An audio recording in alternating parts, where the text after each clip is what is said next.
ಸ್ವಾತಿನ ಕರೆದು ಬಂದಿದ್ದೀನಿ, ಬರ್ತಾಳಂತೆ. ಸುಮ್ಮನೆ ಮದುವೆ ಆಗ್ಬಿಡು, ಅವಳು ಮದುವೆ ಆಗ್ಬಿಟ್ರೆ ಯಾವುದೂ ಇರಲ್ಲ. ಹಿಂಗೈತಲ್ಲ ಪರಿಸ್ಥಿತಿ. ಬೇಡ ಸುಮ್ಮನಿರು, ನನ್ನ ಮೇಲೆ ಬಂದ್ಬಿಡುತ್ತೆ. ಮತ್ತೆ ಯಾಕೆ ನೀನು ಈಗ ಇದನ್ನೆಲ್ಲ ಕ್ಲಿಯರ್ ಮಾಡ್ಕೊಂಡು ನಾನು ನಿನ್ನ ಮದುವೆ ಆಗ್ತೀನಿ ಅಂತ ಹೇಳ್ತೀನಿ. ಆಗಲಿ, ತಪ್ಪಾಗಿರುತ್ತೆ, ಎಲ್ಲರ ಜೀವನದಲ್ಲೂ ತಪ್ಪು ಅನ್ನೋದಾಗಿರುತ್ತೆ. ಈಗ ನೀನು ನೋಡಿ ಹಿಂಗೆ ಪ್ರಾಬ್ಲಮ್ ಮಾಡ್ಕೊಂಡೆ, ಇವಾಗ ಇವ್ರು ಮದುವೆ ಆಗಲಿಲ್ವಾ, ಅಲ್ಲೇ ಹಂಗಿತ್ತು ಹಂಗೆ ಹಿಂಗೆ ಅಂತ ಇವ್ರೇನಾದರೂ ಅದನ್ನು ಯೋಚನೆ ಮಾಡಿದರೆ ಇವತ್ತು ಹಿಂಗೆ ಇರೋಕ್ಕಾಗ್ತಿರ್ಲಿಲ್ಲ ನೀನು. ಹಂಗೆ ನಾವು ಅದನ್ನೆಲ್ಲ ಯೋಚನೆ ಮಾಡೋಕ್ಕಾಗಬಾರ್ದು. ಯಾಕಂದರೆ ಅದೇ ಇಲ್ಲ ಅಂದರೆ ಬೋಳ್ದಿಕ್ಕೊಂಬಂಗೆ ಆಯ್ತು. ಇವಾಗ ನನಗೆ ಎಣ್ಣೆ ಕೊಡೋರಿಲ್ಲ, ಇಂಥ ಒಳ್ಳೆ ಚೆನ್ನಾಗಿರೋ ಹುಡುಗಿ ಸಿಗ್ತೈತೆ ಅಂದ್ರೆ ಏನು ಮಾಡೋಕ್ಕಲ್ಲ, ಇದೊಂದು ಮಿಸ್ಟೇಕ್ ಆಗಿಬಿಟ್ಟೈತೆ. ಅದಕ್ಕೆ ಕರೆದು ಬಂದಿದ್ದೀನಿ, ಬರ್ತಾಳಿರ. ಏನಕ್ಕ, ಏನು ಜೀವಿತಕ್ಕ ಕರೆದಿದ್ದು? ಸ್ವಾತಿ, ಏನಾಗೈತೆ ಅಂತ ಇಷ್ಟೊಂದು ಬೇಜಾರು ಮಾಡ್ಕೊಂತೀಯ? ಸುಮ್ಮನಿರು, ನಿಮ್ಮ ಅಪ್ಪ ನಿಮ್ಮಮ್ಮ ಹಾಸ್ಪಿಟ್ಲಿಗೆ ಕರ್ಕೊಂಡು ಹೋಗ್ತಾರೆ. ನೀನು ಧೈರ್ಯವಾಗಿರು, ನಾನು ಇದ್ದೀನಿ, ನೀನೇನು ತಲೆ ಕೆಡಿಸ್ಕೋಬೇಡ. ಏನು ಮಾಡೋಣ, ಆವಾಗ ಲೋಫರ್ ನನ್ನ ಮಗ ಮಾಡಿರೋ ಕೆಲಸದಿಂದ ಇದಕ್ಕೆಲ್ಲ ಸಿದ್ಧನೇ ಕಾರಣ. ನನ್ನ ಮಗ ಮಾಡಿರೋದ್ರಿಂದ ಇವತ್ತು ನಾನು ನೋವು ಅನುಭವಿಸ್ತಾ ಇದ್ದೀನಿ. ಅಯ್ಯೋ, ಮುಂಚೆ ನೀವಾದರೂ ಸಿಕ್ಕಿದ್ರೆ ಹಂಗೋ ನಾನು ನೆಮ್ಮದಿಯಾಗಿರ್ತಿದ್ದೆ.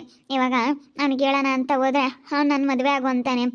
ನನಗಿವಾಗ ಅವನು ಮದುವೆ ಆಗೋದಕ್ಕೆ ಇಷ್ಟ ಇಲ್ಲ ಜೀವನ್, ನನಗೆ ನಿನ್ನ ಮದುವೆ ಆಗ್ಬೇಕಂತ ತುಂಬ ಇಷ್ಟ. ಆದರೆ ಹಿಂಗೆ ಆಗಿರೋದ್ರಿಂದ ಪಾಪ ಇದನ್ನು ನಿನ್ನ ಮೇಲೂ ಹಾಕೋಕ್ಕಾಗಲ್ಲ. ಏನು ಸತ್ಯ ಇದೆಯೋ ನಾನು ಅದನ್ನು ಒಪ್ಕೊತಾ ಇದ್ದೀನಿ, ಇದಕ್ಕೆ ನೀನೆಲ್ಲ ಕಾರಣ. ಅಯ್ಯೋ, ನಮ್ಮ ಅಣ್ಣ ಅದೇನು ಕಾರಣ ಆಗ್ತಾನೆ? ನಮ್ಮ ಅಣ್ಣ ಸಿಕ್ಕಿರೋದೇ ಇನ್ನೊಂದು ವಾರ 15 ದಿವಸ ಆಗೈತೆ ನಿನಗೆ. ಒಂದು ವಾರ 15 ದಿವಸದಿಂದ ನಮ್ಮ ಅಣ್ಣ ನಿನ್ನ ಇಷ್ಟಪಟ್ಟಿರೋದು. ಈ ವಾರದಿಂದ ತುಂಬ ಕ್ಲೋಸ್ ಆಗಿರೋದು ಅಷ್ಟೇ. ಈ ವಾರದಿಂದ ನಿನ್ನ ಕಂಡ್ರೆ ತುಂಬ ಇಷ್ಟ ಅಂತೇಳಿ ನಮ್ಮ ಅಣ್ಣ ಈ ವಾರ ಆಯಿತಾ ಅಷ್ಟೇ ಪ್ರಪೋಸ್ ಮಾಡಿ. ಅಂತಂದ್ರೆ ನಮ್ಮ ಅಣ್ಣನ ಮೇಲೆ ಹಾಕಿದರೆ ಅದು ಹೆಂಗೆ ಸರಿ ಹೋಗುತ್ತೆ? ಇದನ್ನು ಕ್ಲಿಯರ್ ಮಾಡ್ಕೊ. ನಿಮ್ಮ ಅಮ್ಮ ಹಾಸ್ಪಿಟ್ಲಿಗೆ ಕರ್ಕೊಂಡು ಹೋಗುತ್ತೆ, ಕರ್ಕೊಂಡು ಹೋಗಿದ್ಮೇಲೆ ಕ್ಲಿಯರ್ ಮಾಡ್ಕೊಂಡ್ಮೇಲೆ ನಮ್ಮ ಅಣ್ಣ ಮದುವೆ ಆಗ್ತಾನೆ. ನೀನೇನು ಆರಾಮಾಗಿರೋ, ಟೆನ್ಷನ್ ತಗೋಬೇಡ. ನಮ್ಮ ಅಣ್ಣ ಊರಿಗೆ ಹೋಗಿದ್ದ, ನಾನು ತಿರ್ಗಾ ಫೋನ್ ಮಾಡಿ ಹಿಂಗೆ ಆಗೈತೆ ಕಣೋ ಅಂದಿದ್ದಕ್ಕೆ ಬಂದ. ಯಾಕಂದರೆ ಸ್ವಲ್ಪ ಮನೆ ಹತ್ರ ನೋಡ್ತಾ ಇರಬೇಕು. ಮನೆ ಹತ್ರ ಎಲ್ಲ ಕಳ್ತನಗಳು ಅದು ಇದು ಜಾಸ್ತಿ ನಡೀತಾ ಇರುತ್ತಲ್ಲ. ಹಿಂಗಾಗಲಿ ನಮ್ಮ ಮನೆ ಹತ್ರ ಎಲ್ಲನ ಈಗ ಮನೇಲಿ ಸ್ವಲ್ಪ ದುಡ್ಡು ಒಡವೆ ಏನಾದರೂ ಇಟ್ಕೊಂಡೇ ಇರ್ತೀವಿ ಮನೆ ಅಂದಮೇಲೆ. ಅದಕ್ಕೇ ನಮ್ಮ ಅಮ್ಮ ಹೋಗಿ ತಲೆ ಐತೆ, ನಮ್ಮ ಅಣ್ಣ ಇಲ್ಲ ಕೆಲ್ಸಕ್ಕೆ ಹೋಗ್ತಾನೆ, ಇಲ್ಲಿಂದಾನೆ ಓಡಾಡ್ತಾನೆ ನಿನಗೋಸ್ಕರ. ಅದಕ್ಕೆ ಇಲ್ಲೇ ಇರಿಸ್ಕೊಂಡಿದ್ದೀನಿ ನಾನು. ನೀನೇನು ಟೆನ್ಷನ್ ತಗೋಬೇಡ.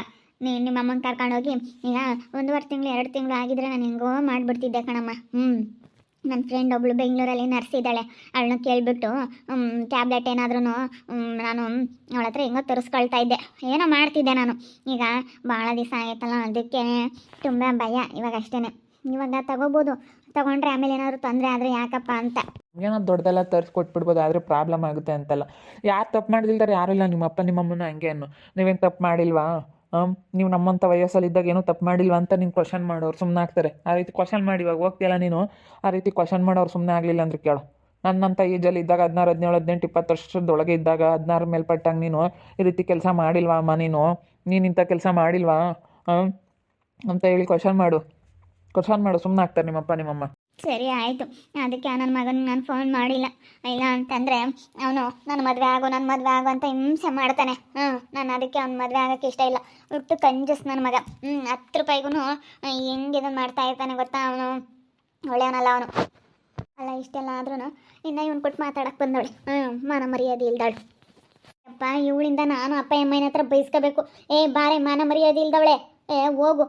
ನನಗೂ ನಮ್ಮ ಅಪ್ಪನ ಒಮ್ಮೆ ಸರಿಯಾಗಿ ಜಾಡಿಸ್ತಾ ಇದ್ದಾರೆ. ಇನ್ನು ಮಾತಾಡ್ತಾ ನಿಂತ್ಕೊಂಡವಳೆ ಇಲ್ಲಿ ಬಂದು ಇವ್ರ ಜೊತೆಗೆ. ಯಾಕೆ ಮುತ್ತು, ಯಾಕೆ ಅಮ್ಮ ಕೇಳ್ತೆ? ಇಲ್ಲಿ ಮಾತಾಡ್ತಾ ಇದ್ದೀನಿ ಅಂತ ಹೇಳ್ಬೇಕಾಗಿತ್ತು. ಬಾರೆ ಮುಚ್ಕೊಂಡು ಹತ್ಲಾಗೆ ನೀನು ಮಾಡಿರೋ ತಪ್ಪಿಂದ ನಾನು ಅವ್ರ ಹತ್ರ ಬೈಸ್ಕೋಬೇಕು. ಅಪ್ಪ ಅಮ್ಮ ಇಂತಾಗೆ ನಾನು ಯಾವಾಗಲೂ ಬೈಸ್ಕೊಂತಾ ಇದ್ದೀನಿ. ಇನ್ನು ನಿನಗೆ ಭಯ ಇಲ್ವೇ? ಇಷ್ಟೆಲ್ಲ ಆದ್ರೂ ಇನ್ನೂ ಬಂದು ಮಾತಾಡ್ತಾ ಇದೆಯಲ್ಲ. ಇವ್ರನ್ನ ಮಾತಾಡಿಸ್ಬೇಡ ನೀನು. ನೀವು ಅಣ್ಣನಾಗಲಿ ಯಾರನ್ನ ಮಾತಾಡಿಸ್ಬೇಡ, ಸುಮ್ಮನಿರು. ಈಗ ಅಪ್ಪ ಅಮ್ಮ ಹೇಳ್ದಂಗೆ ಕೇಳ್ಕೊಂಡಿದ್ರೆ ಮಾತ್ರ ಇವಾಗ ಕರ್ಕೊಂಡೋಗಿ ಅದೇನು ಕ್ಲಿಯರ್ ಆಗುತ್ತೆ. ಇಲ್ಲ ಅಂತಂದರೆ ಇಲ್ಲ. ಇನ್ನು ಇವ್ರನ್ನೂ ಮಾತಾಡಿಸ್ತಾ ಇದೆಯಲ್ಲ, ಗೊತ್ತಾಗಲ್ವೇ ನಿನಗೆ? ಇಷ್ಟೆಲ್ಲ ಆದ್ರೂ ನಿನ್ಗೇನು ಬುದ್ಧಿ ಐತೆ ಅಂಬನೇ ಇಲ್ಲ ಅಂಬಾನೆ. ಯಾಕೆ ಸಣ್ಣಳು ಬೈತಾ ಇದ್ದಾಳೆ ಕಣಿ. ಇವಳು ಸಣ್ಣಳು ಒಂದಿಟ್ಟು ಒಳ್ಳೆಯವಳು ಬೈತಾ ಇದ್ದಾಳೆ. ಅದೇ ಇನ್ನೂ ಮಾತಾಡ್ತಾ ಇದ್ದಾಳೆ, ಇನ್ನೂ ಬಂದು ಅಂತ ಬೈತಾ ಇದ್ದಾಳೆ. ಆಗ್ಬೇಕು, ಸುಮ್ಮನಿರೋ. ಇಲ್ಲಿ ಬಂದು ಇನ್ನೂ ಮಾತಾಡ್ತಾರೆ ಇತ್ಲಾಗಿ. ನಾನು ಯಾರತ್ತೆ ಹಿಂಗೆ ಮಾತಾಡ್ತಾ ಇದ್ದಾರೆ ಅಂತ ಅಂದ್ಕೊಂಡೆ. ಆಗಬೇಕು. ಆಸ್ಪತ್ರೆ ಕರ್ಕೊಂಡೋಗಿಲ್ಲ ಕಣ. ಇನ್ನೇನು ಯಾವಾಗ ಕರ್ಕೊಂಡು ಹೋಗ್ತಾರ? ಆಸ್ಪತ್ರೆ ಕರ್ಕೊಂಡು ಹೋಗಲಿಲ್ಲ. ಮುಚ್ಕೊಂಡು ಬಾರೆ ಅಲ್ಲಿ. ಅಪ್ಪ ಅಮ್ಮ ಹೆಂಗೆ ರೇಗಾಡ್ತಾ ಇದಾರೆ, ಇಲ್ಲಿ ಬಂದು ಮಾತಾಡ್ತಾ ನಿನ್ಕೊಂಡವಳೆ. ನೀನು ಮನ ಮರ್ಯಾದಿಲ್ದಳು ಹಿಂಗೆ ಮಾಡ್ಕೊಂಡು ನನ್ನ ತಲೆಗೆ ತಗೊಂಬತ್ತೀಯ ಬಿಡು. ನಾನು ಧನುಷನ ಎದುರಿಗೆ ನಾವಿಬ್ಬರು ಅಕ್ಕ ತಂಗಿಯವ್ರು ಚೆನ್ನಾಗಿರ್ಬೇಕು ಅಂತ ಚೆನ್ನಾಗಿದ್ರೆ ಇಲ್ಲಿ ಬಂದು ಇಲ್ಲಿ ಮಾತಾಡ್ತಾ ಇದೆಯಲ್ಲ, ನಾಚಿಕೆ ಆಗಲ್ವೇ ನಿನಗೆ? ಬಾರೈ. ನನಗೆ ನಿನ್ನಿಂದ ನಾನು ಬಯಸ್ಕೋಬೇಕಾದ್ಲಾಗೆ. ಅಲ್ಲ ಇವಕ್ಕ ಮಾತಾಡಿಸ್ತು ನನ್ನ ಜೀವಿತಕ್ಕ, ಅದಕ್ಕೆ ಬಂದು ಮಾತಾಡ್ತಿದ್ದೆ. ಬೈಬೇಡ ಕಣಮ್ಮ. ಯಾಕಂದರೆ ನಿಮ್ಮ ಅಕ್ಕನಿಗೆ ನೀನು ಇಷ್ಟು ದಿವಸ ಸಪೋರ್ಟ್ ಮಾಡಿದ್ಯಾ, ಇವಾಗ ಬೈದರೆ ಹೆಂಗೆ ಸರಿಯಾಗುತ್ತೆ? ನಾ ಕಷ್ಟದಲ್ಲಿ ನಿಮ್ಮ ಅಕ್ಕನಿಗೆ ನೀನು ಧೈರ್ಯ ಹೇಳಬೇಕು. ಅದಕ್ಕೆ ನಾವು ಧೈರ್ಯ ಹೇಳೋಕ್ಕಂತಲೇ ನಿಮ್ಮ ಅಕ್ಕನ ಕರ್ಸ್ಕೊಂಡಿದ್ದು. ಏನಾಗಲ್ಲ, ಆರಾಮಾಗಿರು, ಅದನ್ನೆಲ್ಲ ಕ್ಲಿಯರ್ ಮಾಡ್ಕೊಂಡು ನಾನು ಮದುವೆ ಆಗ್ತೀನಿ ನಿಮ್ಮ ಅಪ್ಪ ನಿಮ್ಮಮ್ಮನ ಕೇಳಿಬಿಟ್ಟು ಅಂತೇಳಿ ನಾನು ಹೇಳಿದ್ದೀನಿ. ಈಗ ನೀನು ಬೈಬೇಡ, ಸುಮ್ಮನಿರು. ಬೈಬೇಡ ಅಂತಂದರೆ ಅಲ್ಲಿ ನಮ್ಮಪ್ಪ ನಮ್ಮಮ್ಮ ನಾನು ಬೈತಾ ಇದ್ದಾರೆ. ಇವಳಿಂದ ನಾನು ಬೈಸ್ಕೊಂತಾ ಇದ್ದೀನಿ ಇವಳು ಮಾಡಿರೋ ತಪ್ಪಿಗೆ. ಇವಳು ಯಾಕನ ಹಿಂಗೆ ಮಾಡಿ ನಮಗಿಲ್ಲೂ ತಲೆಗೆ ತಂದ್ಲು. ಹೋಗು, ಇವಳಿಂದ ಅತ್ಲಾಗೆ ನಾನು ಬೈಸ್ಕೋಬೇಕಾಗೈತಿ. ಇವಾಗ ನಾನು ಅದ್ದಿಸ್ಕೊಂಡಿದ್ದೀನಿ ಇವಳಿಂದನ. ಬಾರೇ ಮನೆ ತಕ್ಕ ಬಾರೆ. ನಾನು ಅವತ್ತೇ ಹೇಳಿದ್ರೆ ಚೆನ್ನಾಗಿರ್ತಿತ್ತು ನಮ್ಮ ಅಪ್ಪ ನಮ್ಮಮ್ಮಗೆ. ನೀನು ಯಾಕೆ ಹಂಗೆ ಆಡ್ತೀಯ? ಸುಮ್ಮನಿರು. ಏನು ಮಾತಾಡಿದ ತಪ್ಪೆ, ಹೇಳೋದು ತಪ್ಪೆ. ಮತ್ತು ಅಪ್ಪ ಅಮ್ಮ ಯಾವ್ದು ಕಿವಿಗೆ ಹಾಕಿ ಮೇಲೆ ಅಂದಮೇಲೆ ಒಬ್ಬರಲ್ಲ ಒಬ್ಬರನ್ನ ಏನಾನ ಕೇಳಿದ್ರೆ ಇದು ಮಾಡ್ತಾರೆ ಅಂತ ನಾನು ಇವ್ರಿಗೆಲ್ಲ ಏನಾನ ಗೊತ್ತಿರುತ್ತೆ, ಅದನ್ನು ಮಾತ್ರೆ ಪತ್ರ ತರಿಸ್ಕೊಂಡು ಕೊಡ್ತಾರೆ ಅಂತ ನಾನು ಇವ್ರನ್ನೆಲ್ಲ ಕೇಳಿದೆ. ಏನಾದ್ರೂ ಎಲ್ಲಾದರೂ ಹೆಲ್ಪ್ ಮಾಡ್ತಾರೆ ಜೀವಿತಕ್ಕ ಅಂತೇಳಿ ಜೀವಿತಕ್ಕನ ಕೇಳಿದೆ. ಅದೇನಕ್ಕೆ ಹಂಗೆ ಆಡ್ತಾ ಇದೆಯಾ? ಹೋಗತ್ಲಾಗೆ ನಾನು ನಿನಗೆ ಹೆಲ್ಪ್ ಮಾಡಿ ಇವತ್ತು ಮತ್ತೆ ತಪ್ಪು ಮಾಡಿದೆ ಅಂತ ಅನ್ನಿಸ್ತೈತೆ. ನನಗೆ ಭಾಳ ಬೇಜಾರಾಗ್ತೈತೆ ಕಣ ಅಕ್ಕ, ನಿನಗೆ ಮಾಡ್ತಾ ಇಲ್ಲ ಇಷ್ಟೆಲ್ಲ ಆದರೂ ಬಂದು ನೀನು ಮಾತಾಡ್ತಾ ಇದೆಯಲ್ಲ ನೀನು. ಹೋಗು, ನಾನು ಇಂಥ ಕೆಲಸ ಮಾಡ್ಕೊಳಕ್ಕೆ ಹೋಗಿಲ್ಲಮ್ಮ.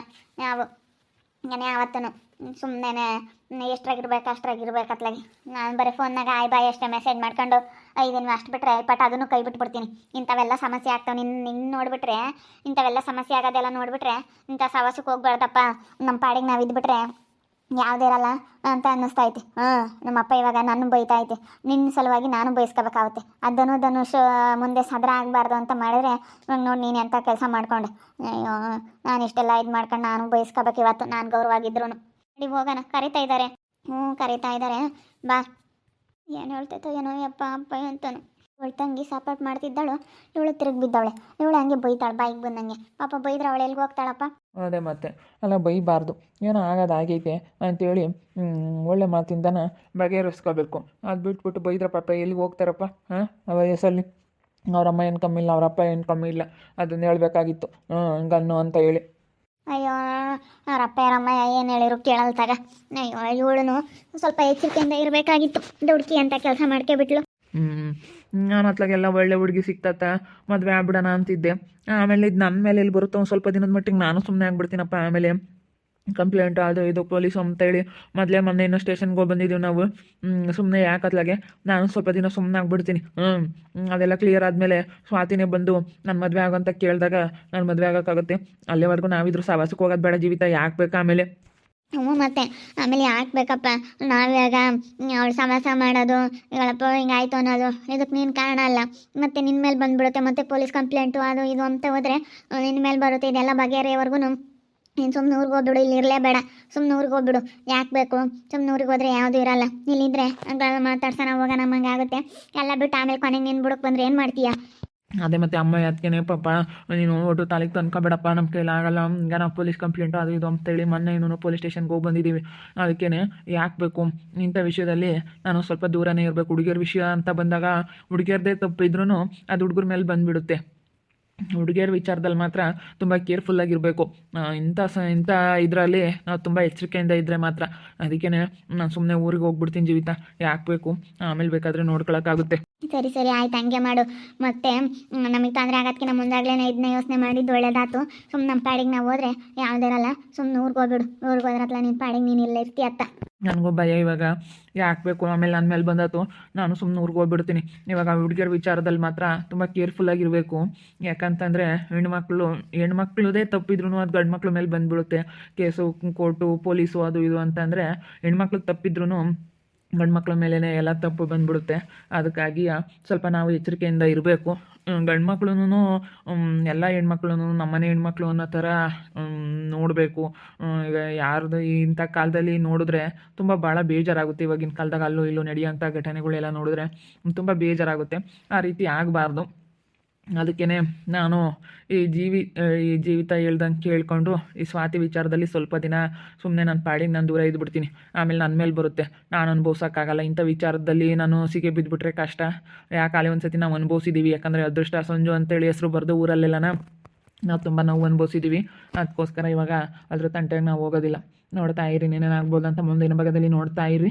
ಹಾಗೆ ವಿಡಿಯೋ ಬಗ್ಗೆ ನಿಮ್ಮ ಒಬ್ಬಿಬ್ಬರನ್ನ ಕಮೆಂಟ್ ಮಾಡಿರಿ. ಹಾಗೆ ವಿಡಿಯೋ ಎಷ್ಟಾಗಿದ್ದರೆ ಲೈಕ್ ಮಾಡಿ, ಶೇರ್ ಮಾಡಿ. ಇನ್ನೂ ಯಾರ್ಯಾರು ನಮ್ಮ ಚಾನಲ್ ಸಬ್ಸ್ಕ್ರೈಬ್ ಮಾಡ್ಕೊಂಡಿಲ್ಲ ತಪ್ಪದೆ ಕೂಡಲೇ ಸಬ್ಸ್ಕ್ರೈಬ್ ಮಾಡ್ಕೊಳ್ಳಿ. ಓಕೆ ವೀಕ್ಷಕರೇ, ಧನ್ಯವಾದಗಳು.